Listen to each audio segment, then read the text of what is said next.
Tugire Kristo, tugire Kristo, Naganze Kristo, Naganze Kristo. hobe hobe hobe bavandimwe ya Yezu Kristo akuzwe.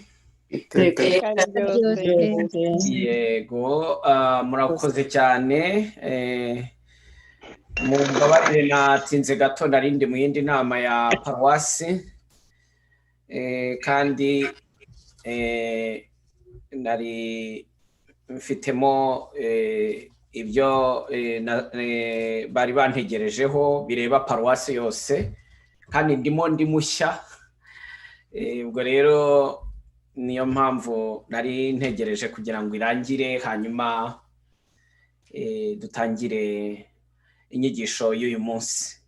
Uyu munsi tugiye kureba inyigisho ya gatatu ikomeye cyane ariko inaryoshye cyane, inyigisho iza kutwereka ukuntu Imana Data ariyo twese dukomoramo imiryango yacu, dukomoramo ubumuntu bwacu, tunakomoramo ukwemera kwacu. Uyu munsi rero tugiye kuganira ku inkomoko yacu mu Mana Data wa twese. C'était le thème de ce soir. Inkomoko yacu mu Mana Data wa twese. Icyo ndi buvugeho muri iyi ngingo nuko abantu iyo tutangiye kureba chacun ton histoire de l'arbre généalogique, ushobora kwibaza, ushobora kugera ahantu ukajya uvuga utese ibi bintu kubera iki Imana yabyemeye, cyangwa se ukavuga uti menya umugisha wanjye, ubuzima bwanjye budafite umugisha ungana n'uw'abandi. Ibyo muzabyumva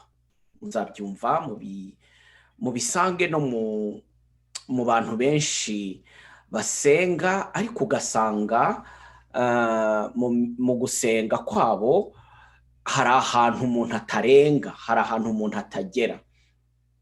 Muri iki kiganiro ngiye kubanza mbereke amahirwe yacu. Mu ijambo ry'Imana ryanditswe mu Ivanjiri ya Matayo, hagira udusomera umutwe wa 16 umurongo wa 17. Matthieu 16 verset 17. Mushobora guhera verset 16 à 17. Matthieu 16 à 17. Hagira udusomera.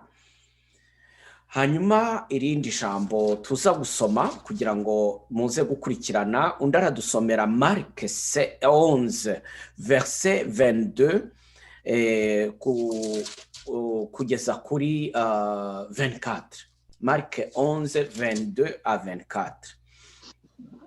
Irindi jambo tuza gusoma muri introduction,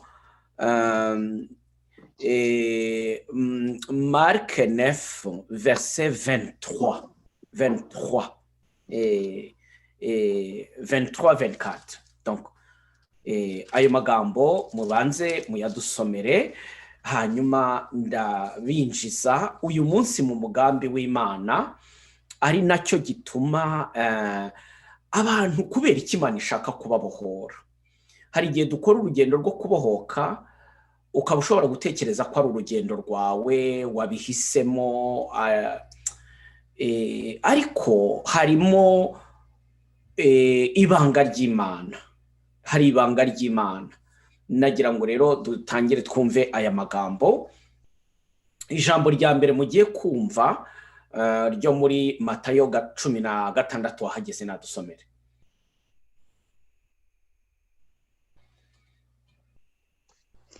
Simoni Petero aramusubiza ati, wowe uri Kristo, umwana w'Imana nzima. Yezu amusubiza agira ati, urahirwa Simoni mwene Yonasi, kuko atari umubiri n'amaraso byabiguhishuriye, ahubwo ni Data uri mu ijuru. Ijambo ry'Imana. Ahangaha ngiye gutangira kuri iri jambo guhirwa ubihawe n'Imana. Guhirwa ubihawe n'Imana. niba hari ufite Bibiliya y'igifaransa nadusomere nawe kugira ngo abantu babyumve, cyangwa se mu Kirundi.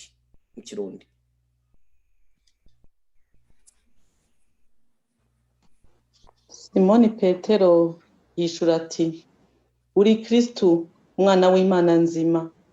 Yezu nawe ati, urahiriwe Simoni mwene Yona, kuko atari wowe uvyibwiye, ubimenyeshejwe ariho na Data ari mu ijuru. Ijambo ry'Imana. Urakoze cyane. Ayo magambo yombi icyo nkundira rimwe na rimwe Ikirundi iyo kihuje ugafata version y'Ikinyarwanda n'Ikirundi, hari ukuntu wumva ijambo rirushijeho kuryoha. Hano baravuga bati ntabwo ari umubiri, urahirwa. Simoni ari imbere y'ikibazo. Ikibazo ikintu kizahindura inkomoko yawe, kigahindura n'umuryango wawe ukawubera umugisha. Nagira ngo nkubwire ko mbere yo kugira ngo utekereze, kuko hari igihe umuntu avuga ati moi je suis rien, ntabwo nshoboye. Mu mateka y'umuryango wanjye yabayemo ibintu byinshi, habayemo ibintu bidasanzwe, hari ibyo ntanazi, hari ibyo ntanemera, ntagizemo uruhare kubera iki byankurikirana. Ariko Imana ntigushyira ahantu itahaguhamagariye bidatewe n'umugambi gufiteho aho hantu yagushyize. Donc ntabwo ari we wahisemo umuryango wawe aho uvukira, ntabwo nahisemo umuryango wawe aho mvukira, ntabwo wahisemo inkomoko yawe, ntabwo wahisemo ibyakozwe n'impamvu yabiteraga muri icyo gihe, ariko Imana yarahakunyujije kugira ngo uzahabere umugisha uzagukomokeho ugana kuri iyo nkomoko yawe. Ejo twabyumvise mu gitabo cy'intangiriro, livre de la Genèse chapitre 12 verset 1 à 3, Imana ibwira Aburahamu ati niwimuka ugakora urugendo, nzakugira umuryango munini kandi imiryango yose y'isi izaguherwamo umugisha. Umugisha ushobora gutangirwa mu muntu. Bikira Mariya abwirwa ko yahebuje abagore bose umugisha, kandi kubera Marie umugisha ukaza ku nyoko muntu. Duhereye kuri Yezu umugisha ukaza mu nyoko muntu. Tubona ko iyo bavuze ngo Adamu mushya, Eva mushya, cyangwa bakavuga Adamu wa kera na Eva wa kera, batwereka ko hari abantu bashobora kuba impamvu y'ibyago bikurikirana inyoko muntu, nk'uko twicuza icyaha cya Adamu, nk'uko tuvuga ngo tugomba habwa batisimu tukakira icyaha cy'inkomoko. Icyo cyaha cy'inkomoko umuntu wese bavuga ko avukana, ntacyo uvuka wakoze, ariko kiri muri kamere, kiri muri kamere mu nyoko muntu, muri kamere y'umuntu. Kugira ngo ingabire y'Imana ize ku bwa batisimu duhabwa, wongere gusubirana ubugingo bw'abana b'Imana, usubirane umurage wawe mu Mana Data. Ibyo ngibyo bisaba ko hari amasakramentu akwinjiza mu muryango w'abana b'Imana. Uyu munsi Yezu abaza ikibazo abigishwa be, yakibajije abantu bigishwa be, nk'uko hano turi kumwe. Nta nubwo wenda hano ndabona abari hano turenze 90. Icyo gihe abo yabazaga bari 12. Arababaza ati ubundi abantu bavuga ko ndindi, munzi gute, bamvuga gute? Buriya hari Yezu tuzi, twumvise abantu bavuga. Hari Yezu tuzi kubera ko twamusomye mu bitabo. Muzumva abantu bavuga ngo Dayeri nasomye ibindi uyu munsi, ibyo batwigishije nuko. Murabona amakrize yo kwemera uyu munsi abana bagira muri aya mahanga, kubera ko hari izindi siyanse, ubundi bumenyi abantu babigisha. Hano turi imbere noneho y'ubundi bumenyi butava mu byo wumvanye abantu, ahubwo mu byo uhawe n'ijuru. Urahirwa. Simoni yabashije guhabwa n'Imana Data. Niyo mpamvu tugiye guhura n'Imana Data uyu mugoroba, kubera ko mu Mana Data niho haturuka inkomoko yawe, niho hari amabanga y'ubuzima bwawe bwose. Imana izi byose, izi ibyabaye, izi aho uri uyu munsi, n'impamvu Imana ishaka guhera kuri wowe kugira ngo ubuzima bw'abandi niba uhirwa uraba n'urutare. Muzi ko Simoni aya mahirwe nyuma yahazakurikirwa nuko ni vocation ye irahera aho ngaho muri uko guhura na Yezu akamumenya, bakagira indira contre personnel abihawe na data uri mu ijuru abimuhaye. Ntabwo ari umubiri n'amaraso bibiguhaye, bibiguhishuriye. Ni ukuvuga ko hari ibintu byinshi dushaka kumva par notre nature humaine, umubiri n'amaraso, ariko hari n'ibintu tutazamenya, hari n'ibintu tutazashobora gusobanura cyangwa gusobanukirwa, biri kandi bidukurikirana mu mubiri n'amaraso, Ndibuka igihe kimwe twarimo dusengera umuntu yari afite ikibazo iteka ryose, cyo yarashyaga, yagiraga gutya agashya, ukajya kubona ukabona n'umubiri zaje ku mubiri we, nk'uko kuno umuntu yahiye kandi agashya iteka ryose, bigaragara ko nawe ubwo abizi ko ari amashitani amutwika. Yarasengaga ariko bikanga gukira, noneho rimwe kubera ko iyo byazaga bikamutwika bamujyanaga kwa muganga, yajyaga kwa muganga, wabonaga rwose afite les symptômes z'umuntu wawe ufite ubushye, mubiri womotse. Noneho rimwe biba ngombwa ko twiyemeza gukora amasengesho adasanzwe yo kugira ngo dushake niki gituma Sekibi iza igakinisha uyu mwana w'Imana, kuko twari twarakoze andi masengesho asanzwe, yari nawe ubwe dayeri yarisengeraga, yari umukarismatike, yakoraga za pelerinage, ajya za Kibeho, ajya za Namugongo, ahantu hose yashakashakaga Imana uko ashoboye, ariko iyo Sekibi ikagiza nayo ikamukubita kandi ukabona itamurekura. Donc bikaza periodikuma rimwe, donc iyo byabaga byamutwitse bamujyanaga mu bitaro, noneho kandi bikaza bibona, ariko yajya kurwana nabyo avuga ngo toka shitani kwa jina na Yesu, ya magambo yose dushobora gukoresha, bikanga bikamugirira nabi. Byabaye ngombwa rero ndashaka ro kugera hano kuri revelation. Hari igihe ufite ikibazo muvandi muri hano, ikibazo ukabona kiraresista, ugahora wibaza ngo kefere ko ntabwo, hari igihe ukora wowe ibyo watekereje, hari igihe ukora ibyo abantu bakubwiye ariko utarabihishurirwa na data. Donc hano ndashaka kubinjiza muri shominoma spirituelle ituma mureka mwemera Imana ikaba ariyo, kuko ariyo yaduhaye ubuzima. Data ushobora byose, waremye ijuru n'isi, ibiboneka n'ibitaboneka, s'il te plaît. C'est incroyable iyo credo tuvuga, parce que ibintu tuvuga burya ushobora gufata agapande kamwe. Dukunda guhurutura amasengesho menshi tukavuga ibintu byinshi, rimwe na rimwe ukeneye gufata ijambo rimwe ryonyine rishobora kukubera cre yo gufungura ibintu bidashoboka bikaba, ibintu bitari bizwi bikamenyekana. Iyo uhawe mutima mweranda, l'Esprit Saint akujemo, wumva Yezu Kristo, uramwumva ton intérieur. Yezu mwumvira imbere muri wowe, ntabwo umwumva ukurikije uko n'amatwi y'umubiri, ntabwo umubona ukurikije les yeux humains. Yezu atangira, il entre dans ton intérieur. Hari icyo bita conception spirituelle. Bavuga ko Mari yumvaga Yezu murimo, yaramwumvaga, yaramutwite nk'uko ababyeyi bumva abana. Noneho hari ukuntu natwe muri iyi ngabire abigishwa barabanje bati, bamwe bavuga kuri Eliya, bamwe bavuga, abandi bakavuga kuri umwe mu bahanuzi, abandi donc urumva ubwo discours ari nyinshi, wenda uwandika yanditsemo bikeya. Aravuga ati, ese mwebwe muzi ko ndinde? Qui suis-je pour toi? Qui suis-je pour toi?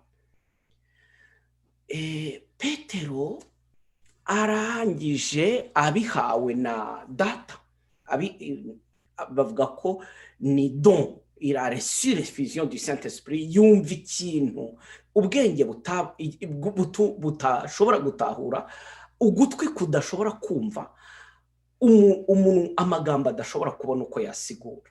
Icyo ngicyo kiva ku Mana. Ikintu rero nagira ngo mbabwire, muri iyo prière twakoze tukorera uwo muvandimwe, byari ngombwa ko dusaba iyi ngabire ya revelation. Imana niduhishurire, twiyemeza gusenga tutakoresheje bwa buryo bwacu bwo kuvuga kuvugira aya masengesho, ndagukoreye iyi noveni. No, Seigneur, inspire-nous la prière qu'il nous faut. Révèle-nous, c'est toi qui connais les racines des choses. Hari ibintu byinshi abantu batubwira, bakakubwira bati dore ibi ngibi biterwa n'inyatsi, dore biriya biterwa n'abazimu, dore biriya biterwa n'abapfumu, dore biriya biterwa n'akanaka wapfuye atorongeye, bamuburiye irengero, niyo mpamvu abantu mu muryango bapfa bagiye. None ugashaka no kugira urwango kuri uwo muntu. No, et pourtant nta muntu n'umwe mubi ku Mana. Tugiye kubigarukaho mu kanya tureba inkomoko y'umuntu mu Mana. Umuntu wese mu Mana ni umwihariko, ni igisingizo, ni ari mu karakayo, ntabwo Imana yifuza kumutakaza. Ariko hari igihe umuntu aterwa n'imyuka mibi. Iyo umuntu apfuye, ya myuka mibi yamuteye, imyuka mibi yo ntipfa. Sekibi ntabwo ipfa, ya myuka mibi yamukoreshaga ntabwo ipfa. Iyo myuka mibi isigara izerera ikajya mu basigaye, cyangwa ikagenda no mu bandi bantu bose. Icyo gihe rero twaje gusenga. Mu gihe twasengaga byari ibintu bitangaje cyane, kuko umuvandimwe yaje kubaza yaje kumubaza tese, waba warigeze uryamana na sogokuru wawe? Mwumve ko uwo muntu yari igitsina gore. Ahita tout de suite ishusho ihitiza, kandi byabaye ari umwana muto. Nuko sekuru yari yaramukoreyeho imihango imwegurira, kandi sekuru yari yarapfuye. Ibyo byabaga akiri umwana muto, ko akunda abana bajya gusura ba sekuru. Yari yaramukoreye imihango yo kumugumana. Noneho ku buryo aho ngaho icyo gihe iyo shusho igaragaye, Roho Mutagatifu yari ikintu akoze, hari ukuntu bihita bigira efe. Twagiye duhita twumva ijwi rya sekuru rivugiye muri uwo muntu. Ako kanya avuga ngo n'uwanjye, avuga ngo turabana kuri ubu buriri, avuga ahantu babana kuri urwo rutaro. Donc tujiste tuganira nawe, aza kutubwira ko yibuka ko akiri umwana muto, environ 5 ans, 6 ans, 7 ans, akiri umwana muto. Isekuru yajyaga amufata akamubwira ngo aze amuraze. Urumva karakakera akana gatoya cyane,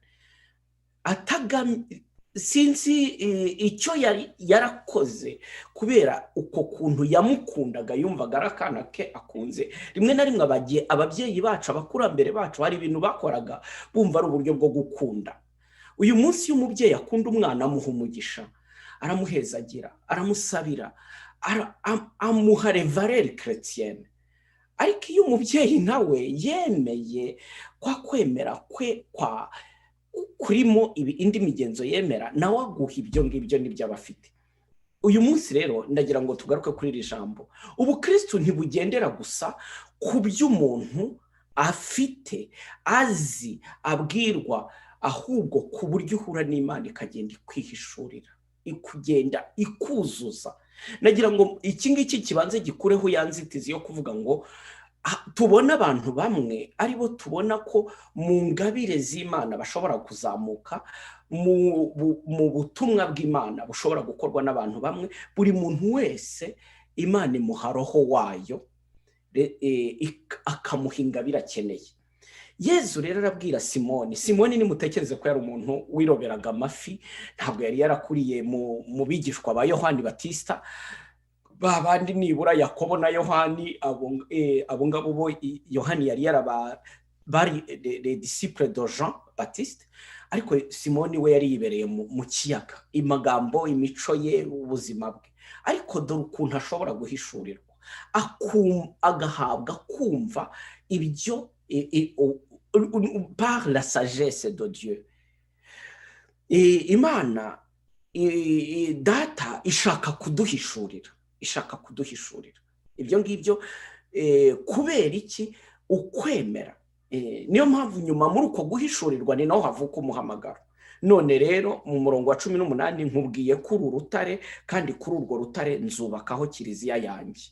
Attention rero, mukomeze mwumva ukuntu muri iyo raconte harimo amahirwe y'umukristo, amahirwe yacu si ukubaho gusa mu mubiri n'amaraso. Ntabwo ari iby'umubiri n'amaraso bitugezaho, si ugutunga ibigaragara, kwambara ibiboneshwa amaso, warimbye, wisize, urahumura neza, uramota neza, wakwafe, wagize gute, ibyo sepa ni iby'umubiri n'amaraso. Ariko hari andi mahirwe abantu bagomba indi nkomoko y'umuntu, l'homme, ari nacyo cyitwa la vie spirituelle.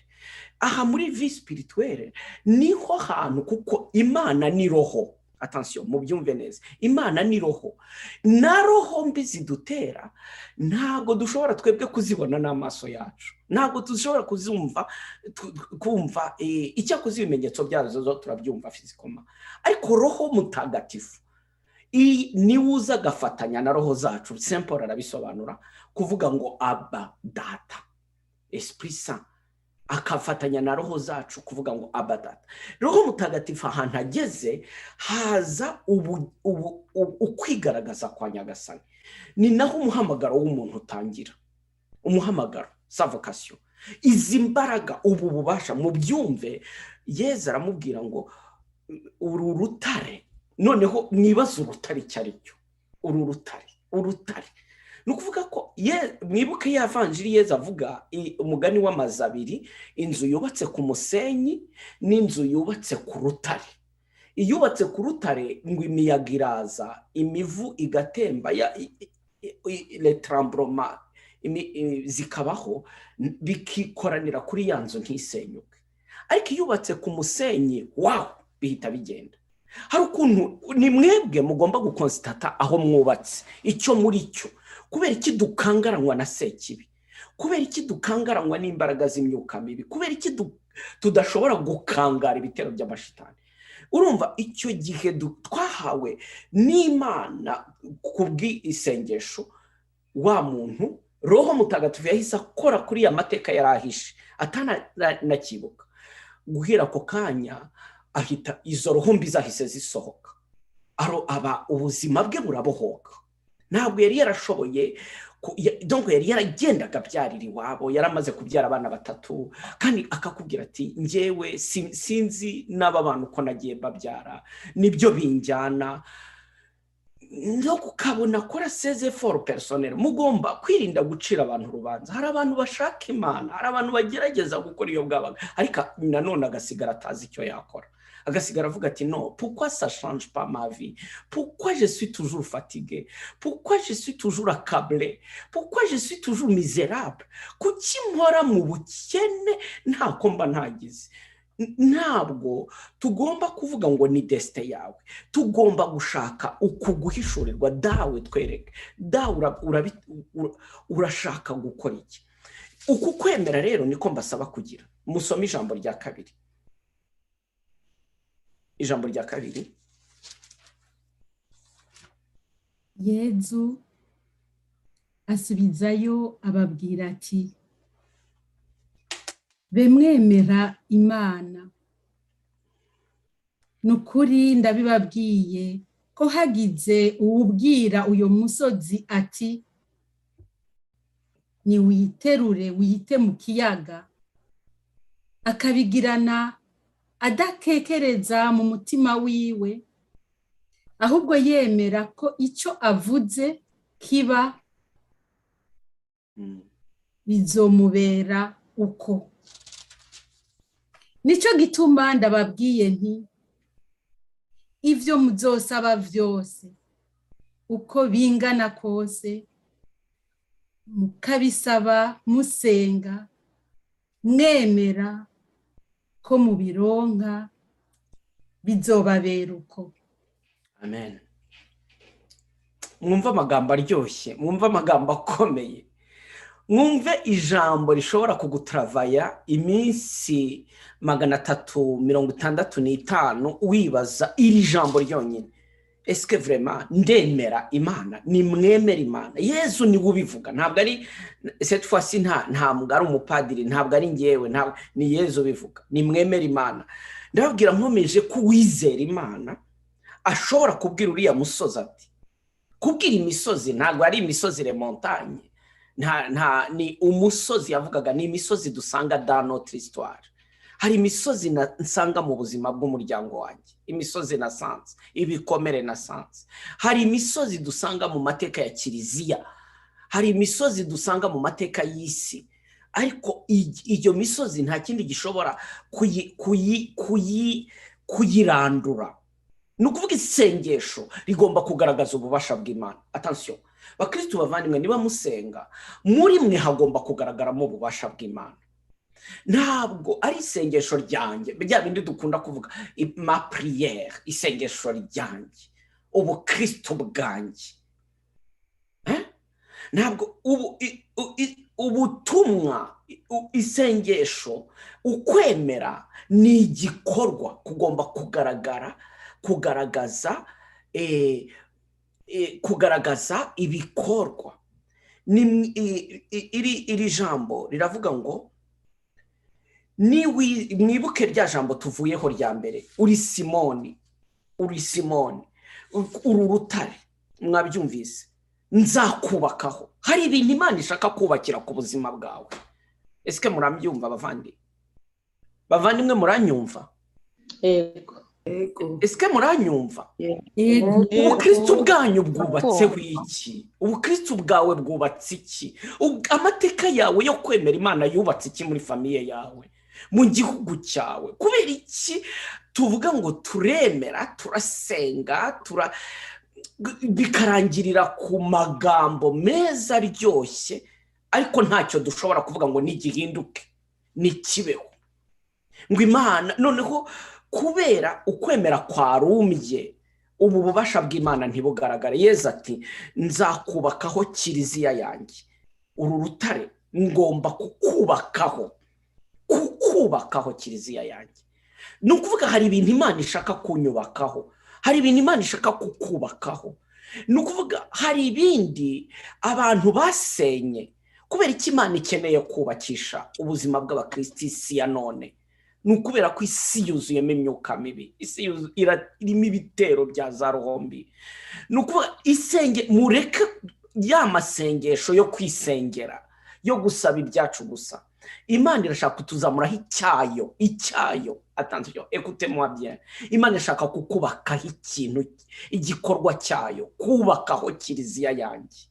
Imana iravuga, nzakubakaho. Umwubatsi niyo ikubakeho kiliziya. Kubera ukwemera, kubera ibyo uhishurirwa bizakura abandi mu kuzimu. Njya nibuka urundi rugero twasenze dusabira umuvandimwe. Mu gihe twasengaga tuza umuntu umwe aza guhabwa ingabire y'ubuhanuzi, arirukana cyane roho mbi zari zarateye uwo muvandimwe, zikaba kubera ko nyina ajya gupfa, cyangwa se undi muntu w'umurozi, undi muntu, ntabwo nibuka niba ari nyina cyangwa niba ari nyirakuru cyangwa niba ari undi muntu, agomba kuba ari undi nyirasenge, birashoboka. Ntabwo yari nyina de toute façon, je me rappelle. Noneho yari yarafashe imihango ye. Murabona imihango y'abakobwa, umukobwa ari mu mihango, arayifata, aragenda ayikoreraho imigenzo ya gipagani, aramumanika mu gisenge. Uwo muntu iteka ryose yaramaze gupfusha ubukwe nk'inshuro 50. Noneho abantu ntibabyumve, kugera n'igihe rimwe yashyingiwe we ubwe atashye ageze mu nzu, bayoberwa ahantu anyuze, arasohoka arirukanka asubira iwabo. Yashyingiwe yashyingiwe n'ibishyingirwa byacu, arasohoka arirukanka, baramubura, asubira iwabo. Yarafite ni force yindi mudomina, yarafite izindi mbaraga, ibindi byamusenyuye. Icyo gihe mu gihe twasengaga, mu gihe yakoraga urugendo rwo kubohoka, yinjira gutyo mu rugendo rwo kugira ngo Imana ku bubasha bwa Roho Mutagatifu yerekanaho isambure izo mbaraga za sekibi zamwibye. Yohani umutwe wa 10 umurongo wa 10 havuga ngo iki? Jean 10 verset 10 haravuga ngo shitani mumenye icyari cyo niki, ikintu cya mbere cyayo kiyiranga niki ngiki. Yezu ati ngewe nazanywe no kugira ngo intama umujura agenzwa no kwiba. Yohani 10:10 ntimuzakibagirwe. Shitani niyo ntego yayo, kwiba, irakwiba, ikwambura amahoro. Imana iti nimugira amahoro, iyo niya kuki Imana yatubwiye ngo tuyagire, nuko yarizi ko ari ibiyatubuza. Ariko iyo utayaproteje ayo mahoro yawe, shitani nayo iraza, nayo n'umujura ikayiba, ikabura umuntu akabura amahoro, ikibi ibyishimo, abantu bakabaho nta kanyamuneza. Igenzwa no kwiba. Icya kabiri kwica no kwica. Icya gatatu kurimbura. Le démon c'est ça, intego ya shitani. Intego ya shitani niyo ngiyo: voler, tuer et détruire. Il détruit les familles, il détruit la vie, il détruit le monde, il détruit les pays. Ni murebe ibyo turimo tubaho ku isi ya none. Bo, reka ngaruke kuri iri jambo rero rigaruka ko Imana mu kwemera, mu kwizera, ishyiramo ububasha bwayo. Uyu munsi rero ugomba kumva ko hari amateka ashobora guhinduka kubera ukwemera kwawe, kubera ukwizera kwawe. Kandi Yezu yaduhaye isezerano ryiza cyane riryoshye ngo icyo muzasaba cyose musenga mwizere ko mugihawe kandi muzagihabwa. Harimo le présent et le futur. Muragihabwa kandi muzagihabwa. C'est très important. Ibyo musaba byose musenga. Ntabwo ari kugusenga kugomba kujyana no kwizera Imana.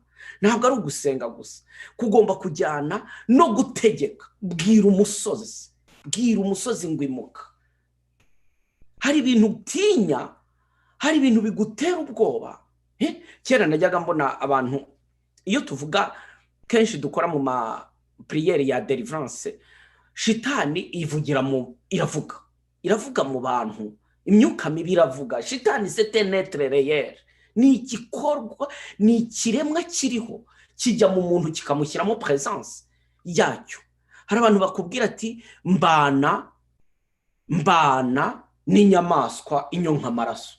We wabyumva ukajya uvuga utariko uyu muntu umenya arwaye mu mutwe, uyu muntu umenya nta afite ikindi kibazo, afite déséquilibre mental cyangwa afite ibibazo psychologique. Yajya kwa muganga bakabona n'umuntu akomeye, ashobora no kuba akora akazi ke gasanzwe, ariko akumva izindi présence zimuri imbere, akumva ibindi bintu étrange. Umuntu akakubwira ati hari ikintu cyiza kikanyonga. Donc, et des fois on a dû prier pour, je me rappelle une fois on priait pour une jeune fille wari warabaye consacré ku mashitani. Yaratunze abana babiri yaranababonaga, baranavuganaga. noneho igihe twamusabiraga twirukaniye izo shitani ukumva ararize ngo umwana wanjye arapfuye, umwana uwa mbere agapfa, uwa kabiri agapfa, uwa gatatu agapfa.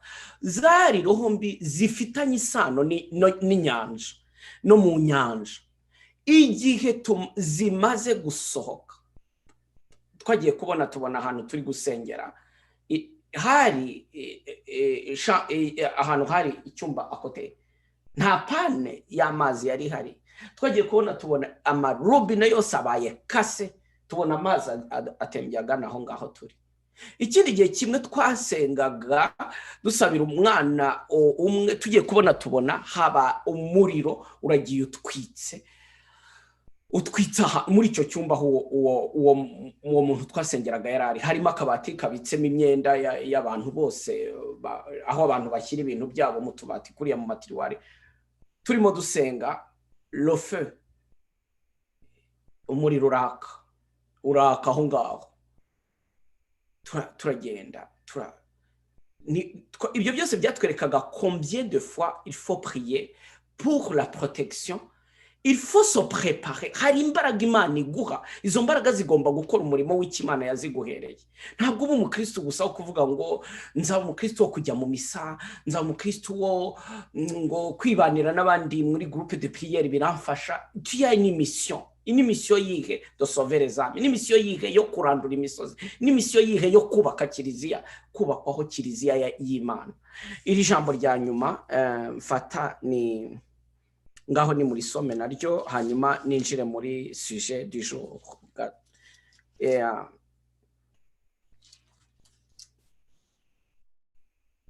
Yezu amubwira ati ngo niwaba hari icyo woshobora, erega byose birashobokera uwemera. Amen. Ubwo nyene se w'umwana ashira ijwi hejuru avuga ati, ndemeye, ntabara muri uko kwemera guke kwanje. Amen. Bavandimwe, ikibazo gikomeye cyanjye cyawe wenda, Yesu ati niba hari icyo ushobora. Uyu ni umubyeyi wari ufite umwana we shitani yari yaramumwambuye. Niba mubibona, ni umunyagicuri uhanzweho na roho mbi. Hari abantu benshi tubana mu mafamiye yacu barahanzweho. Hari ababyeyi bagira abana babo bagahangwaho, bagatwarwa n'amashitani. Shitani kakwambura umwana ureba, shitani kagutwara umugabo ureba, shitani kagutwara umugore ureba, shitani ikagutwara umubyeyi ureba, ikagutwara inshuti ureba, donc isi irazi gasa n'izitura ikijyanira ikajyana. Il n'y a pas la force de l'église, il protège abana b'Imana. Il n'y a pas la force de l'église, yambura inatesha nibura shitani ibyo yatwaye ngo abantu. Ubundi iwacu umujura yazaga gatera abantu bakomaga induru bati nimutabare, muratange ku mazi, muratange ku mazi. Umujura yabyumva, yakumva induru partout abantu bose akavuga ati baramfata. Ibyo yibye akabirekura, rimwe na rimwe akagenda akishyira mu maboko bakamufata. N'ibisengesho ryacu ari gihe nibaza ngo akwa sacer de prier. Sasa iryo ni isengesho keje pendant le génocide, mbona ibihe by'amakuba twarimo mu Rwanda. Noneho mbwira Yesu nti, Nyagasani Yesu, niba ushobora kudukiza, ushobora kwerekana kuri nyirimpuhwe, rinda abantu bari hano. Ifo ugerageza ukwemera kwanyu kugira ngo aya mateka y'imiryango yacu ahinduke. Il faut les personnes qui osent, qui s'exercent dans le charisme. Iri jambo nzarigarukaho kenshi, abashaka bazaryumva. Abandi bazicara bavuge bataha ingabire umuntu wese Imana imuhize, buri wese akagira ibyo akoresha, abandi Imana no. Yesu yaravuze ngo niba uwemera byose bishobokera uwemera. Ni ngewe ubivuze, si Yesu. Yavuze ko ibidashoboka ari ibihe. Yavuze ko abafite impano zizashobora bimwe, ibindi ntibishoboka ari ibihe. Ntavuze ngo byose bishobokera uwemera. Si ntibivuye mu kanwa k'Imana. Pourquoi on a peur? On a peur de nous-mêmes, on a peur des autres, on a peur d'oser, on a peur d'aller de l'avant. Igihe kimwe ndabyibuka twagombaga gukora une evangelisation yari muri ijyanye n'icyo gihe cy'amakuba, twiyemeza kujya imbere ya Yesu tugasenga kandi tukakira abantu bari mu magorwa, kandi imaginez-vous, nta biryo twari dufite, nta protection yari ihari. Icyo gihe gusenya kiliziya byari la pouvoir de l'ennemi yari fort cyane. Hari igihe shitani izana ibihe by'umwijima, ibihe by'intambara, ibihe by'amarira, ibihe by'amagorwa, ibihe by'ibyago, abantu bakayiririmbira ngo dore kwa kanaka byaracitse disi, ngo dore disi uriya nawe, ngo dore uko bige. No, nshuti zanjye, mwaretse tukubaka ubuvandimwe buba mire de stationnement, mwaretse tukagerageza icyo twashobora. Simvuze ko tuzashobora byose, ariko nzazana icyo nshoboye, nawe unyuzuze mu byo nitwuzuzanya, tukaba solide, tukaba abantu basangira mu kuri, mu ukwemera. J'ai vécu toujours dans les groupes aho twasangiraga, umuntu yagira n'ubwoba akabwira abandi ati ariko tugiye gusenga ariko mfite ubwoba, none tukagusabira.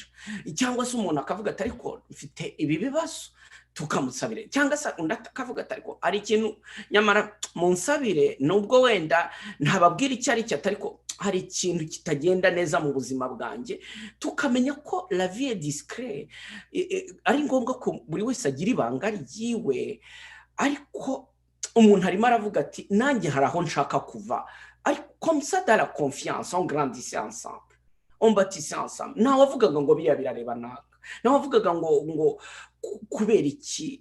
Ubu rero ibintu byose bisa naho n'ibikorwa by'Imana biterwa n'imyuka mibi, byinjiramo imyuka mibi.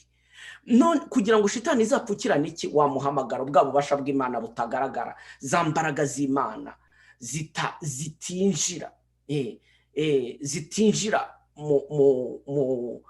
muri ibyo aho Imana ishaka kugaragariza ugucungura kwayo. Imana rero iravuze ngo byose bishobokera uwemera. Kubera iki byose bishobokera uwemera? Ni murebe mu gitabo cy'ibyakozwe n'intumwa umutwe wa 3 umurongo, ndasoma akarongo kamwe ka 6. Petero aramubwira ati ari zahabu ari na feza ntabyo mfite, ariko icyo mfite ndakiguhaye. Mu izina rya Yesu w'i Nazareti, haguruka ugenda. Ako kanya mufata ikiganza cy'iburyo aramuhagurutsa, ibirenge bye n'utugomba mbari birakomera, arabaduka, arahagarara, aratambuka, yinjirana mu ngoro, nabo agenda simbuka asingiza Imana. Niba nta bantu bayinjirana natwe mu ngoro basingiza Imana, bahinduriwe amateka, niba nta binji, ahubwo mu ngoro yacu zikagenda abantu bavamo, uyu muntu ntiyageraga mu ngoro, ariko kubera ububasha bw'Imana bumukuyeho yari yaraheze, yinjiye mu ngoro asimbuka asingiza. Ngibyo ibituma niba uyu munsi tubona kiliziya zifungwa imiryango, ntabwo ari ko la volonté de Dieu, ni crise ziterwa nuko sekibi irakoresha imbaraga nyinshi, abakristo mu ngabire bakagenda babadawuni bazima. Nagira ngo rero mu kurangiza ndangirize kuri iri jambo natangiriyeho mbere yuko ninjira ku gice cya nyuma, ari nacyo cya kabiri cy'uyu munsi. Urahirwa wowe muntu uri hano, kuko atari umubiri n'amaraso bikugira umukristo, ahubwo icyo data wo mu ijuru witeguye ko aguhishurira. Il y aurait une transformation, il y a une seconde nature umuntu agira. Ce n'est plus moi qui vis, c'est le Christ en moi. Ayo ni amagambo avugwa na Paulo muzi, warwanyaga bemera, wasenyaga, wicaga, ariko bigera ahantu avuga ati ubu singiye ukiriho, ni Kristo uriho muri njye. Ibi bintu birashoboka, ibitangaza bibaho. Nibuka igihe kimwe umuntu bazaniye umuntu wari umaze igihe kinini cyane yarabaye ikiragi atavuga. Noneho ndibwira ko yashatse hano muri Amerika. Noneho ababyeyi be bari barapfuye, babashimuse, barabatwaye, baburirwa irengero. Niwe wari umwana mutoya, guhera icyo gihe yari perdu sa voix. Imyaka iragenda irashira, indi irataha, abana nicyo kintu. Noneho rimwe nza kumva sa grande sœur avuga ati mfite umuvandimwe donc kandi mukuru we yari umuganga, bari baramukoreye operation biranga birananirana babyakira gutyo. Ari ibintu tuvuga ngo reka tubyakire ni kitadike ariko bigomba kumera. Twagerageje wenda tukazananirwa tukavuga ngo okay Jeff ibyo nagombaga gukora nabikoze, Nyagasani nawe ukora ibisigaye.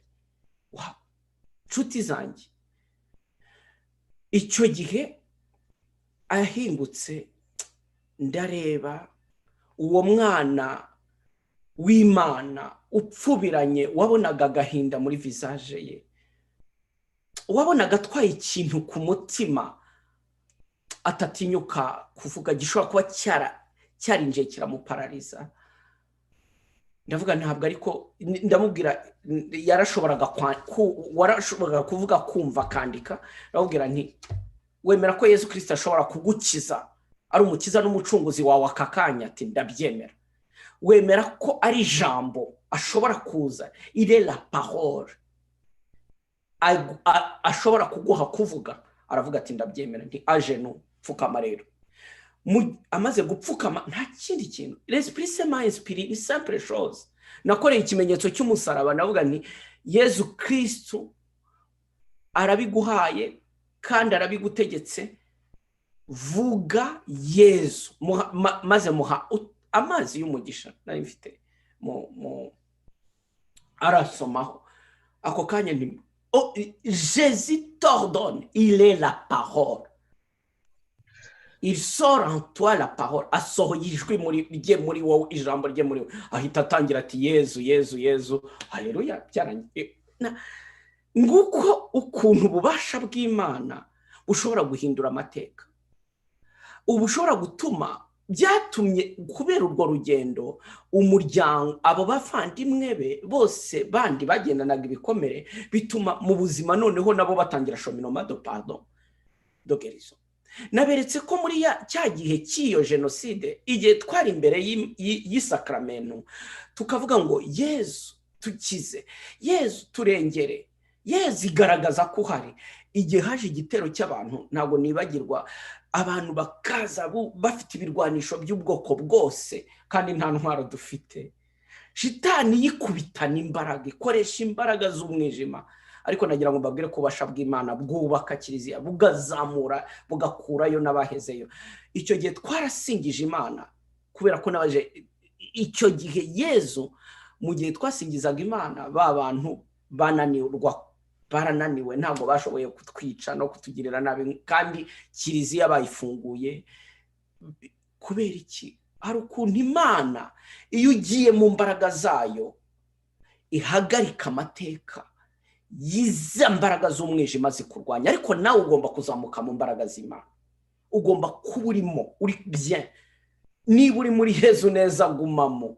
Niba uri mu isengesho, reba icyo ni ikintu mbereka ko gihinduka. Hari umubyeyi umwe bamukuye yari yaragiriwe nabi cyane muri jenoside, bamukubita mu mutwe, arahungabana, akagufa kagwamo imbere, wabonaga hasohoka amashyira mu matwi, yari afite odeur itari nziza. Icyo gihe abantu bose bamubariraga iminsi yo gupfa. Ndabyibuka tugiye muri kiliziya ya paruwasi ya Gikondo, aza mu isengesho, aravuga ati nimubonye, araza arambwira, odeur ye yarumvikanaga cyane ahantu yabaga ari abantu bigiraga hirya.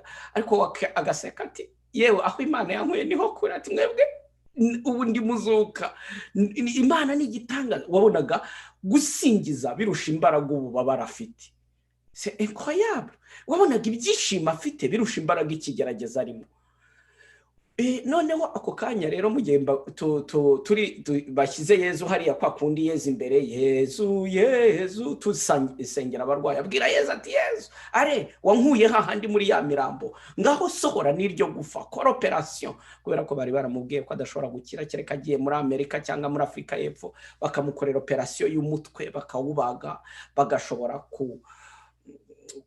donc abaganga icyo gihe muri iyo phase y'icyo gihe juste après twari tukiri muri 1994 ndakeka mu kwezi kwa 9 cyangwa kwa 10 gutyo, twari mwiyogeza butumwa ry'isanamitima. Noneho ikintu cyantangaje rero arabwira Yezu ati rero Yezu iby'abaganga bavuga iby'abana b'abantu babona wowe uri Imana ushobora byose. Juste rya jambo ngo niba hari icyo ushobora byose bishoboke. Abwira akafata ugutwi Yezu sunika Yezu sunika. Abandi rego ubwo bararangara barimo barumva hari ukuntu abakristo barangazwa n'amasengesho y'abandi bo aho kugira ngo bahure n'Imana bakabaho bari trade barangaye. Hari biturangaza byinshi. Dusaba ingabire kugira concentration, ugumana ijambo rikugeza kuri ijambo ugenderaho, ijambo rigukomeza, ijambo uhagararamo, ijambo uririmba, ijambo uhumeka, ijambo urivuga inshuro niyo zaba 1000 ku munsi. Iryo jambo rishobora gutransforma ubuzima bwawe. Ako muzi ikintu cyabaye muri icyo gitondo twagiye kubona tubona umugore azanye akantu k'akagufa ntumbaze. Yaravuga ngo kanyuze mu gutwi byagenze gute yamashyira yakamye. Ninde wasobanura ibintu nk'ibyo?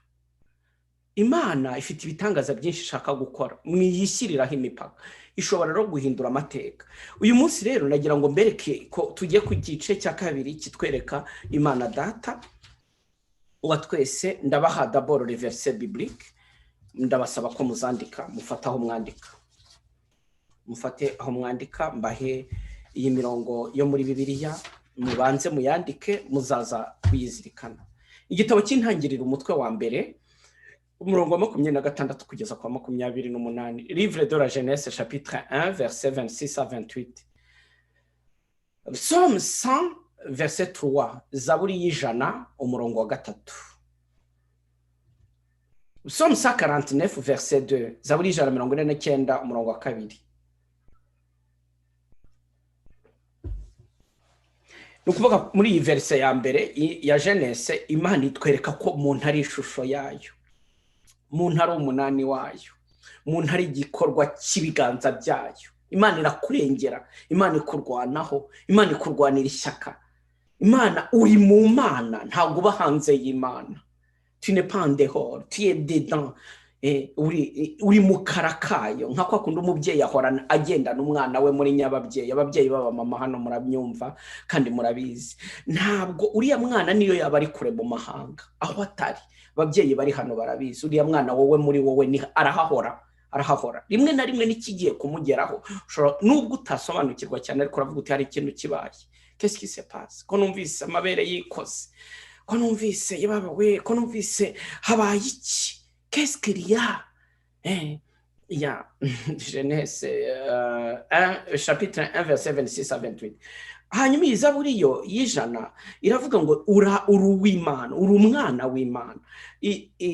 Imana ikwishimira kuko yakwiremeye. Psaume 149 verset 2.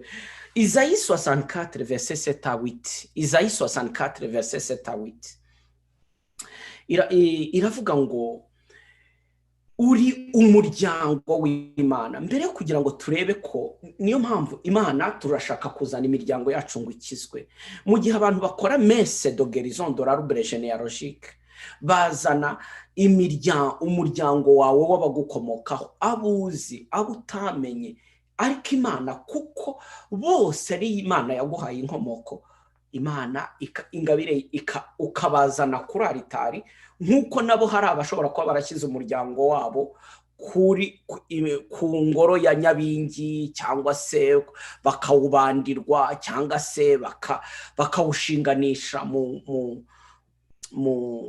bapfumu, wenda banatekereza ko byari uburyo bari bafite bw'icyo gihe bw'imisengere yabo. Ariko uyu munsi nawe ushobora kubazana ukabatura, maze rero Nyagasani uyu mubiri n'amaraso, uyu mugati na divayi bihinduka umubiri n'amaraso bya Yesu Kristo. Bishobora uwo munsi ushobora kubitura bikaba ari le nom de ta famille. Yesu Kristo agahinduka, akaza agahindura imibereho isanzwe, ikaza mu ngabire y'Imana. Ibaruwa ya kabiri y'Abanyakorintho umutwe wa 3 umurongo wa 18, de Corinthiens 3:18. Imana itwereka ko turi abantu baremewe gushashagirana ikuzo ryayo, gushashagirana ikuzo ry'Imana.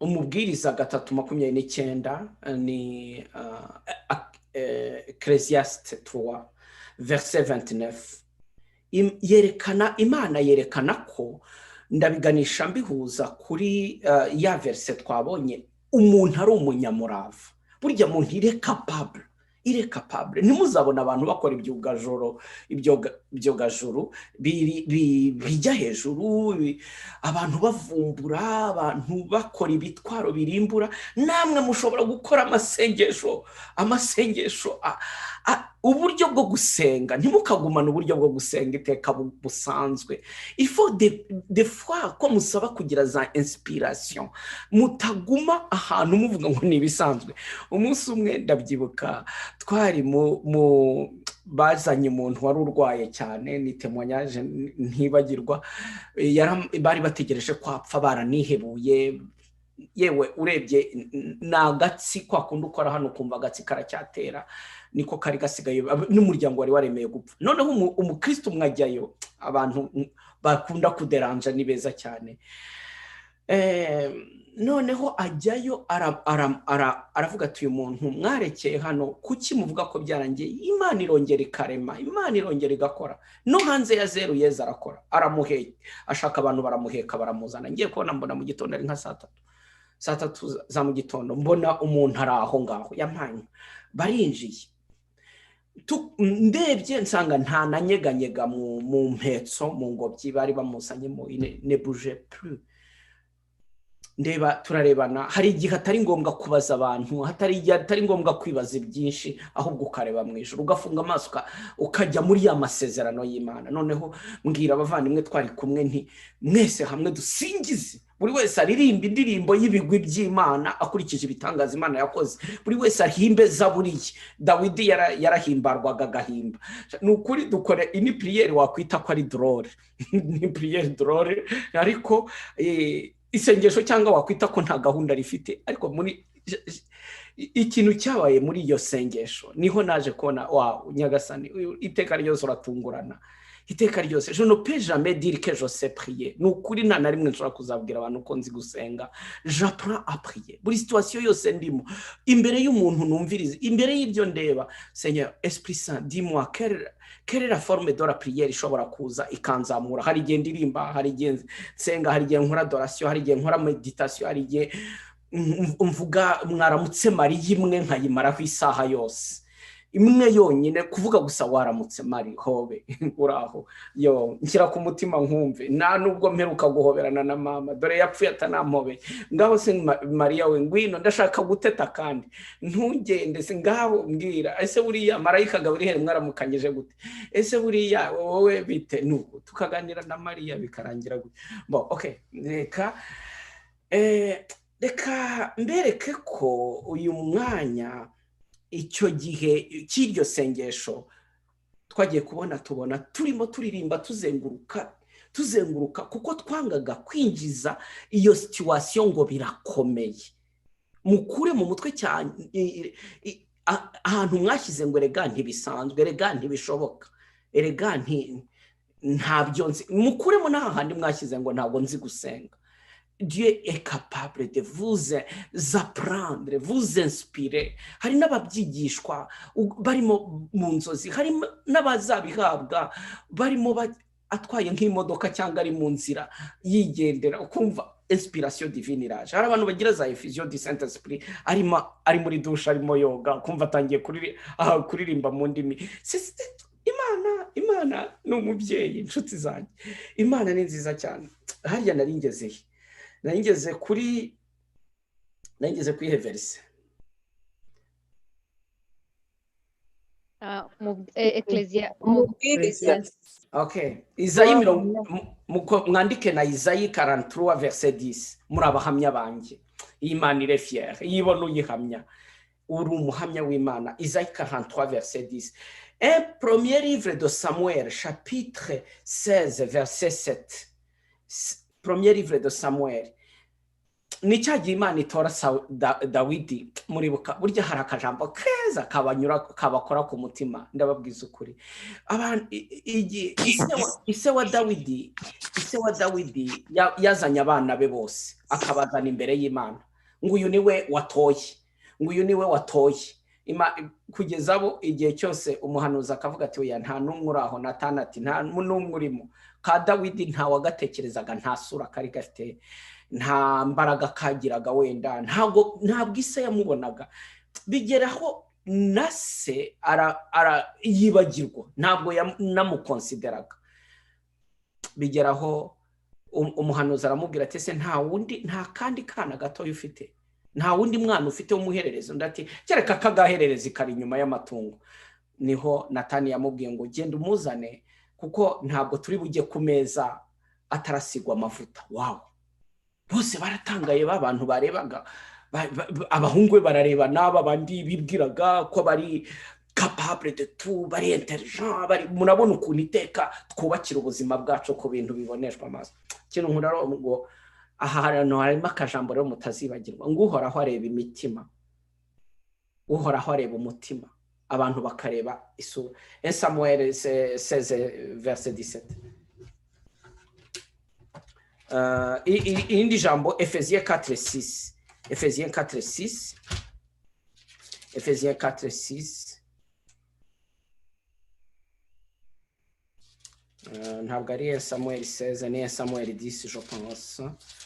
Je mal écrit.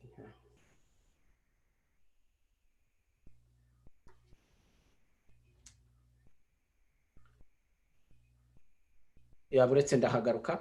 1 Corinthiens 8 verset 6 mwandike aussi.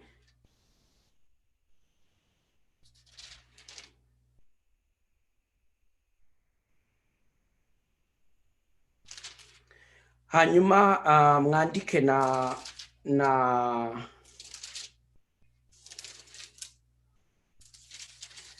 Isaïe 63 verset 13. Nibyo, 1 Samuel 16, oui, verset 7. OK. Isaïe 63 verset 13. Imigani ni Proverbe 3 verset 11 à 12. Hanyuma mwandike Psaume 103 verset 13 à 14. Isaïe 64 verset 7 à 8. Ivugurura amategeko ni Deutéronome 63 13. Ivugurura amategeko ni Deutéronome 32 verset 6. Mbasabye kuzirikana kuri izi verse. Reka ndangize rero ku mwanzuro mbere yuko tugiye gusenga. Utuntu ngiye kubabwira turaryoshye cyane, muzajye mutwiratana.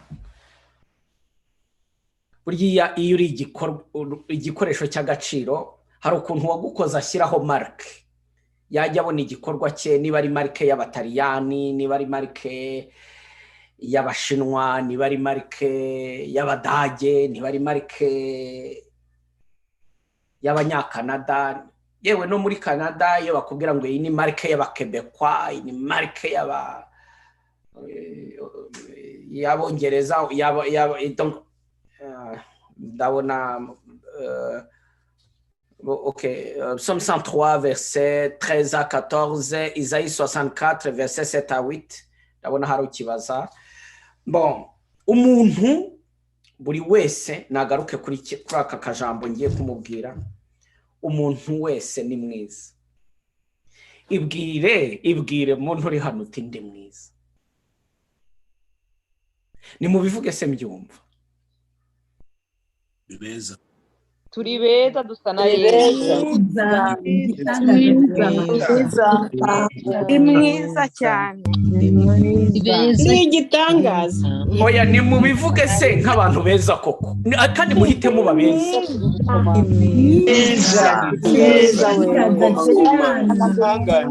Ni mwiza so ni Imana. Je suis belle. Mureke nkomeze noneho. Tangaza cyane. Aha Dieu. Icya kabiri, akantu ka kabiri, wavuze kuri mwiza. Ni ukuvuga ko ubwiza bwawe buri mu Mana. Ufite iyo marke yayo, ufite iyo assurance yayo. None icya kabiri, ndi agatangaza k'Imana. Nushaka uvuge ndakataraboneka, ndi ikibasumba, ndi igisingizo. Ngaho nimufungure noneho buri wese aprokarama icyo ari cyo, ariko cyane cyane muhereye uragatanga. Mbere yo gusaba Imana ibitangaza, uzamenye ko igitangaza cya mbere gikomeye ari wowe.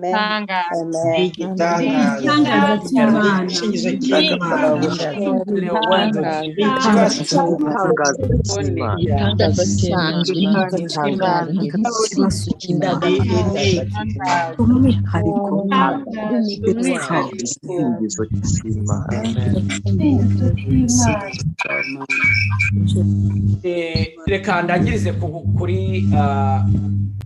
kuri proclamation ya nyuma. Buri muntu wese uriho amenye ko ufite data ushobora byose. Iso yitwa ushobora byose, iso yitwa uhoraho, iso yitwa Yawe El Shaddai. Mwibuke ya magambo Imana yabwiye Aburahamu ngo ntibazongera kukwita Aburahamu, nge kubera ko uri muri nge, kubera ko wakoze urugendo rwo kwemera, uri Aburahamu. Nukuvuga urarumbuwe. Mutsinde ubwoba, mutsinde imbaraga zose zabazitse, murazamuwe mu ntera, muhawe promotion, mwanditswe mu ijuru. Amen. Mufite protection kuko muri mu kiganza cy'Imana. Ndagira ngo mbabwire ibintu bigomba gusenya aka kanya. Wahuye n'abantu baragupfobya, wahoraga wicira urubanza, wahoraga wireba uti hari uko nari imeze siko nkimeze, cyangwa se hari uko nifuzaga kumera siko byagenze, hari ibyo wabonaga byarapfubye, hari ibyo wabonaga bitaratunganye. Ejo tuzinjira mu mizi y'ibitero by'abarozi, y'ibikorwa by'abapfumu, ingaruka bigira ku bantu.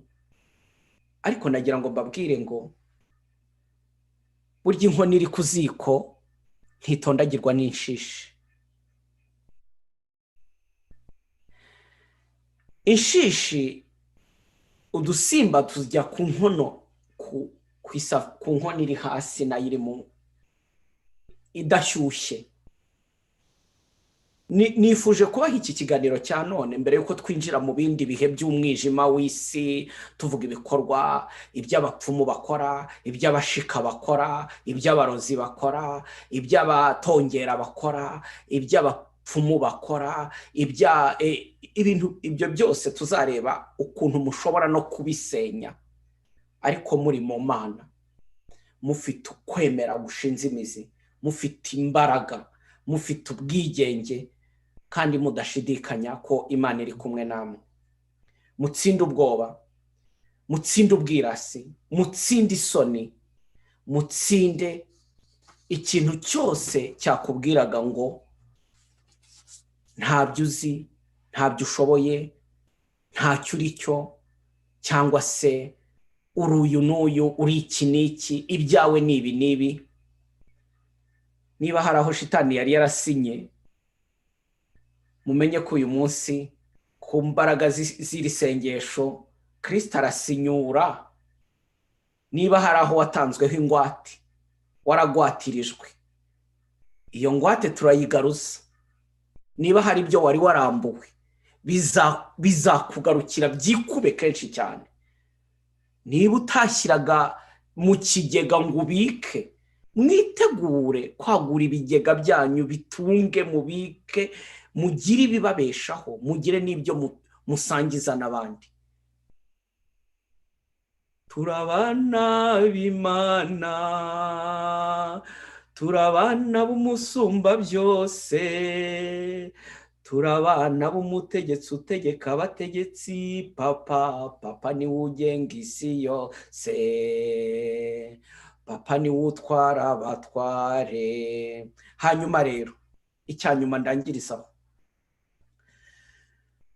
buriya Imana data ifitanye isano n'ababyeyi ba data batubyaye. Ushobora kuba waragize so wagiraga amahane, ushobora kuba waragize so utarakwitayeho, ushobora kuba waragize so utarigeza kumva ngo aguhe n'ijambo uvuge, ushobora kuba waragize so wasindaga, wakoraga ibikorwa by'urukozasoni, ushobora kuba waragize so utaragutoje kuba umugabo, utaraguhaye kugera ku ntera, ushobora kuba waragize uwagutukaga, ushobora kuba warahuye n'uwaguhungabanyije mu buryo bunyuranye cyangwa akagukorera violence, ushobora kuba wararinzwe bikabije. Uyu munsi iyo bakubwiye kwisanzura, iyo bakubwiye guteta, iyo bakubwiye ngo nimwishime muri Nyagasani, iyo Nyagasani akubwiye ngo uri umwana wanjye nkunda cyane unyizihiye, ukumva ntubishyikira.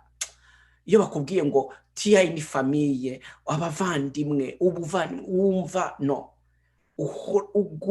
ugahora witeguye kubona ikibi, guhura n'ikibi.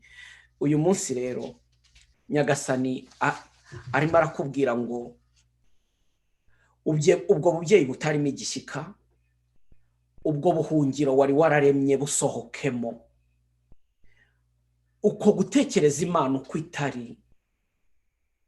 Mwibuke irya jambo Yesu abwira Roger Nomerishe, aramubwira ngo Dieu sera bon. Imana igiye kubereka ubwiza bwayo mwese, igiye kubereka ubwiza bwayo, igiye kubambika ubwiza bwayo, igiye kubasendereza izo nema zayo ku buntu nta kiguzi.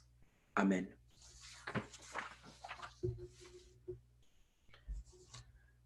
Badushyireho indirimbo ya Roho Mutagatifu. Iyo ndirimbo ya Roho Mutagatifu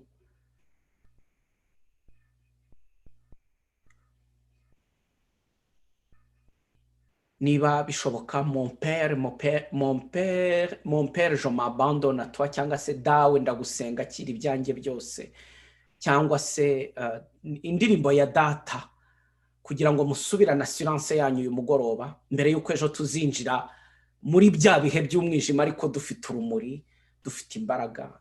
Hanyuma abavandimwe nyuma muri iyo ndirimbo buri wese asaba Imana cyangwa yiganirize cyangwa yibwira intego afashe. Nyuma y'iyo ndirimbo bamaze kuyihagarika, abavandimwe baraproklama ibyo Nyagasani abagabiye, abashubije, abasendereje kubera impuhwe ze n'urukundo rwe.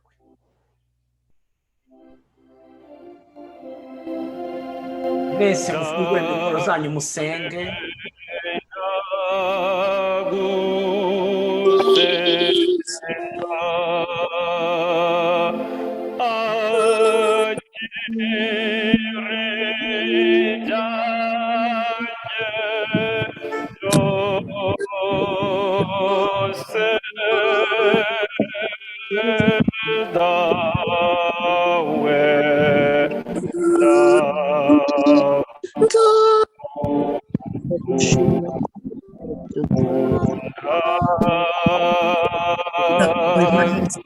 Ndagushimiye wongeye kunyegereza ukanyegamiza mu gituza cyawe wongeye kumpoza, wongeye kumpumuriza, wongeye kumfasha.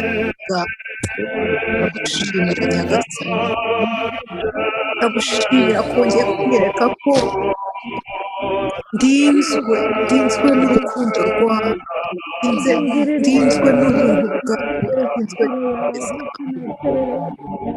Shimirwa wawe, shimirwa ko wongeye kunyereka ko ntari imfubyi, ndakugarukira nereko kugaye Yesu, shimira ko wongeye kunyereka ko ndi mwiza,